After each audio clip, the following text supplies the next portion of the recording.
Tuesday, October 2nd.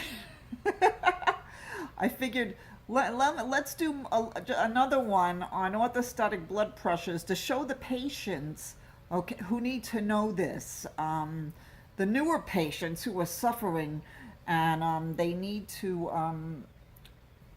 so they know what to do um, uh, to get this evaluated. So I put the blood pressure thing here to so you can see. I've been laying here 5 minutes. It's important that you lay flat for 5 minutes to get the proper number. Not 1 minute, 2 minutes. You have to lay flat to get the proper supine or flat laying down blood pressure. Okay, so I'm going to push this here. Okay, we're gonna get the first one. We're gonna get the supine blood pressure. Um, First.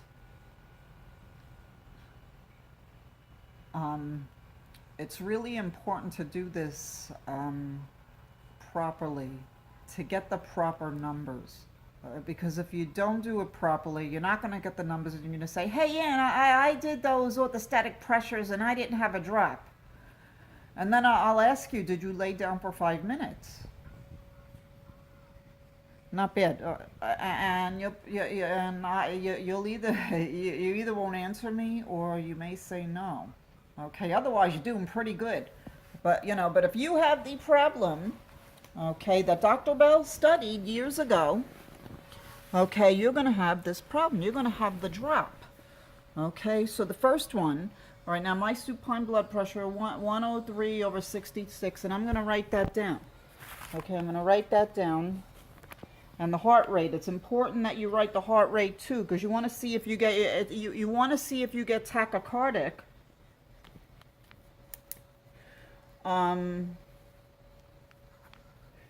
With each position change, especially standing up.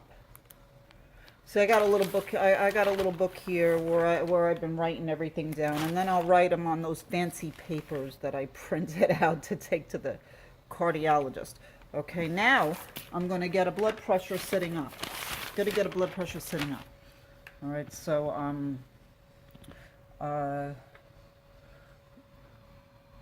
okay, it's actually okay, a minute. You should sit up a minute, 2 minutes. So we're going to get another blood pressure sitting up, and and remember, it's important to get the blood pressure cuff for the arm, not the wrist. Years ago when I worked in the CCU, we didn't use these. The cardiologist hated these machines. They said, they would say, you can't calibrate them, do the manual blood pressure. And actually, so I was sort of prejudiced against these machines. I thought, well, I don't know about these machines, but I guess I got myself up into the loop, since they've been using them at the different doctors' offices for the last, 5 years or whatever. I'm going to redo that, because that sitting up was 130/74. So I'm going to recheck that, because I never get a 130/74. It could be because I'm bending my arm. Okay, so we'll just do that again one more time. It's good to double check. If you get a number that's off, always double check with a second number. All right, because you want to, if your doctor is giving you therapy, medication, you want to make sure the numbers are correct.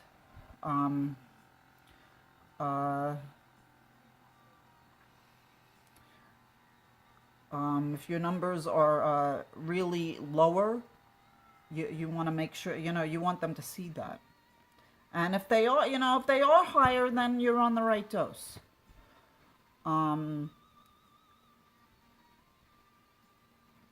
so we're getting the next one now. Okay, so actually, yeah, that's about what, 126/70, 73. So actually, that's a pretty good one. And in the midday, it seems that my pressures are higher. My lower ones seem to be the morning and the evening. Okay, now I took my first midodrine dose at 9 o'clock, so it's still in effect. So my standing blood pressure may not drop like that one you see in the picture that I posted before. And I took that one before I took the first dose this morning. And I'm actually talking about my Facebook post, so if this video is on YouTube, that first morning blood pressure was, if you're interested, was 84/56 on standing. Okay, so now we're going to get the standing one. Since the midodrine is in effect, I shouldn't get a bad number here. So we're going to walk over to the kitchen and get this. Okay, and I usually stand up against the wall here when I do this. Okay, and it's important that you stand up for a minute or 2 minutes, because I know mine. I can get one in a minute, and then I can get one in 2 minutes, and it's even a little lower than the one that was done in a minute. Okay, and I am actually getting symptoms. So this event monitor, I'm going to push the button. On this, and I'm going to put the symptoms on a list of symptoms come up in this event monitor, and I'm going to put the symptoms in here. It's very important when you're doing one of these event monitors, okay, not to forget to put the symptoms in here. Okay, so the cardiologist can see if there's any correlation between your orthostatic diary, okay, in the paper and the results he's getting. Okay, so I think it's been a minute. Okay, so you know, I usually get 2 to see if there's a big difference between the first minute and the second minute. So here we go. We're gonna get the standing. Well, you know, in the morning and at night, this is where it drops.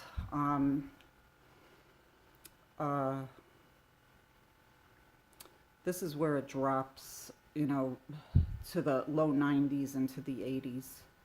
And you know, and this can be a problem. Some people pass out, and I don't want that to happen, because I'm here alone. Here alone. Okay, so not bad. 108/78, heart rate 90. Okay, so the midodrine is working. I'm going to get one more. The cardiologist really wants that blood pressure to be 120. So I'm not sure. I'm not sure if he's going to be satisfied with these numbers. But he's going to see them. We're going to do one more, and I hope I'm helping at least one person, because this really alters quality of life. And a lot of people, there's a number of patients who can't even stand up because of this problem. Not just because of the weakness, also because of this blood pressure problem. It's just terrible. It's really a quality of life snatcher, if you will. I'm pretty down to earth. I usually talk with my hands, but my hands are occupied. It's a quality of life. It steals. So, you know, if there's anything, actually I got a 124/75. You know, I'm going to redo that one just in case, because I was holding something. But if that's what that, otherwise that's a good number. That's actually what the cardiologist said. He says that he wanted to see the blood pressure around 120. We're just going to do one more. He wanted to see the blood pressure around 120. And like I said, I'm hoping I'm helping at least one patient, one person. There's other people who have this, not just ME patients, and it is a quality of life. It alters. It's disabling. People can't drive. That could be a problem if they pass out behind the wheel. Okay, I got a 112/74. That's actually more accurate. 112/74. So I'm writing that down. So anyway, so there's a demonstration of orthostatic blood pressures. I hope it's helpful, and I will keep you updated on this. This is important. And remember, drink your fluids. If remember, keep drinking your fluids. The Dysautonomia people recommend 2 to 3 liters a day. Us ME patients, we've been drinking, up to a gallon every day for years. And you can have salt. No salt restriction on dysautonomia patients. My cardiologist even said that. And they actually, you can get salt tablets too.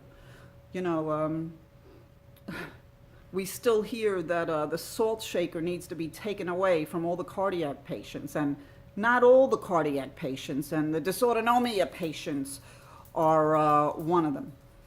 Anyway, have a good day. I love all of you. God bless. Till the next time.